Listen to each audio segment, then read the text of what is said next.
अंजलि गांव की सीधी सादी लड़की है। उसकी शादी को 2 साल बीत चुके हैं। उसके पति का नाम राजीव है और वो दोनों शहर में रहते हैं। राजीव वैसे तो नेक दिल इंसान है, लेकिन पराई औरतों के सामने वो पिघल जाता है। इसीलिए अंजलि हमेशा चिंता में रहती है। ऑफिस से आने के बाद हर रोज अंजलि राजीव का फोन चेक करती है। क्या अंजलि, तुम हमेशा मेरे ऊपर शक करती रहती हो? मुझे तुम्हारे ऊपर कोई भरोसा नहीं है। पता नहीं बाहर क्या क्या करते रहते हो। अंजलि को हमेशा शक लगा रहता है। इसमें अंजलि की कोई गलती नहीं है। ऐसे ही दिन बीतते रहते हैं। इतने में अंजलि गर्भवती हो जाती है और डॉक्टर साहब अंजलि को घर का कामकाज करने से मना कर देते हैं। अंजलि राजीव से कहती है, डॉक्टर साहब ने तो मुझे कोई काम करने से ही मना कर दिया है, अब क्या होगा? एक काम वाली बाई रखनी होगी। तुम चिंता मत करो, मैं सबको संभालूंगा।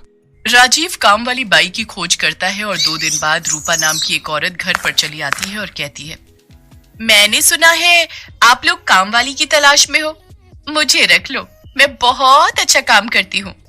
रूपा की उम्र 30 के आसपास है और वो बहुत सुंदर भी है। रूपा को देखकर राजीव पिघल जाता है और कहता है, हाँ, हम तुम्हें रख सकते हैं, बिल्कुल रख सकते हैं। लेकिन अंजलि ने कहा, नहीं रुको, पहले जांच तो कर लेते हैं कि इसका घर कहाँ है, ये आई कहाँ से है। उसकी क्या जरूरत है अंजलि, अभी हमें काम वाली की जरूरत है, हम इसे रख लेते हैं। राजीव अंजलि की बात नहीं सुनता है और रूपा को काम पर रख लेता है। रूपा घर के कामों में लग जाती है, मगर उसके काम से अंजलि बिल्कुल खुश नहीं है। वो हर काम आधा अधूरा करती है और काम से ज्यादा समय सजने धजने में लगा देती है। राजीव तो बस रूपा को देखता ही रहता है। राजीव, अभी तक तुम तैयार नहीं हुए हो, आज ऑफिस नहीं जाओगे? नहीं अंजलि, आज अच्छा नहीं लग रहा है। अंजलि आराम करती रहती है और राजीव बैठकर पूरा दिन रूपा को देखता रहता है। अरे साहब, क्या देख रहे हो ऐसे? तुम्हें देख रहा हूँ रूपा, तुम कितनी सुंदर हो। ये सुनकर रूपा शर्मा जाती है और कहती है, ऐसे ना बोलो साहब, मालकिन सुन लेगी तो बवाल हो जाएगा। तो फिर आज रात को जब तेरी मालकिन सो जाएगी तब घर के बाहर चली आना, हम दोनों बहुत गप्पे लड़ाएंगे। यहाँ राजीव रूपा का दिल बहलाने में लगा हुआ है और उधर कमरे के अंदर बैठकर अंजलि सोच रही है, आखिर राजीव को हुआ क्या है? जो रोज ऑफिस जाने के लिए मरता था वो आज ऐसे ही घर पर क्यों बैठा है? कुछ तो गड़बड़ है। रात को अंजलि खाना खाकर सो जाती है। राजीव इसी के इंतजार में था। अंजलि के सोते ही राजीव घर के बाहर चला गया। रूपा भी चली आई और दोनों मिलकर बातें करने लगे। रूपा, तुम्हें पता है तुम्हारे बाल बिल्कुल रेशम जैसे हैं। ऐसा ना बोलो साहब, मुझे शर्म आती है। मैं सच बोल रहा हूँ, और तुम्हारी आंखें इतनी सुंदर हैं कि क्या बताऊं। और तभी अंजलि आ जाती है और दोनों को रंगे हाथों पकड़ लेती है। अच्छा, तो ये चल रहा है यहाँ पर? मैं सो क्या गई, तुम यहाँ काम वाली के साथ गप्पे लड़ा रहे हो?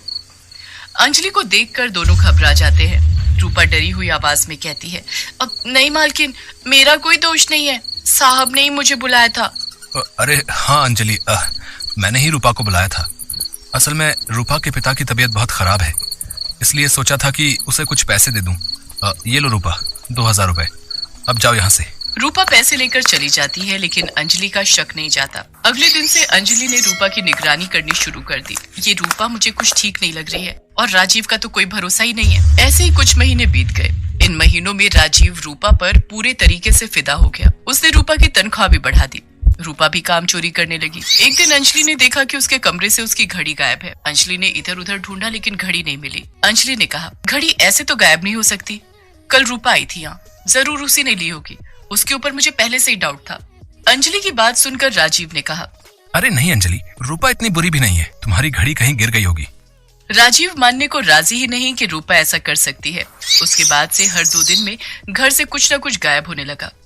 मगर राजीव ने रूपा को काम से नहीं निकाला, क्योंकि वो तो रूपा से प्यार कर बैठा था। अंजलि ने सोचा कि कुछ तो करना ही पड़ेगा, और इसके कुछ ही दिनों बाद अंजलि अपना पेट पकड़कर बैठ गई और जोर जोर से चिल्लाने लगी, आह, दर्द हो रहा है, पेट में बहुत दर्द हो रहा है। राजीव और रूपा दौड़ कर आए। राजीव ने अंजलि को अस्पताल ले जाने के लिए गाड़ी बुलाई और रूपा के हाथ में घर की चाबी देकर राहुल अंजलि को लेकर निकल पड़ा अस्पताल की तरफ। कुछ देर बाद अंजलि ने चिल्लाना बंद कर दिया और कहा, पेट दर्द ठीक हो गया राजीव, चलो अब घर वापस चलते हैं। लेकिन अभी तो तुम दर्द से तड़प रही थी। हाँ, मगर अब मैं ठीक हूँ, अब चलो घर वापस।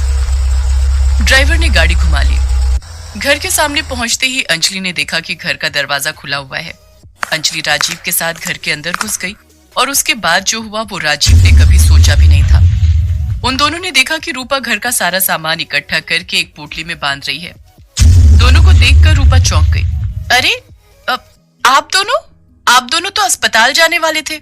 मैंने पेट दर्द का नाटक किया था। मुझे पता था कि तुम एक चोर हो, इसीलिए मुझे ये नाटक करना पड़ा। छी रूपा छी, मुझे तुमसे ये उम्मीद नहीं थी। राजीव, पुलिस बुलाओ। रूपा अंजलि के पैर पकड़कर रोने लगी।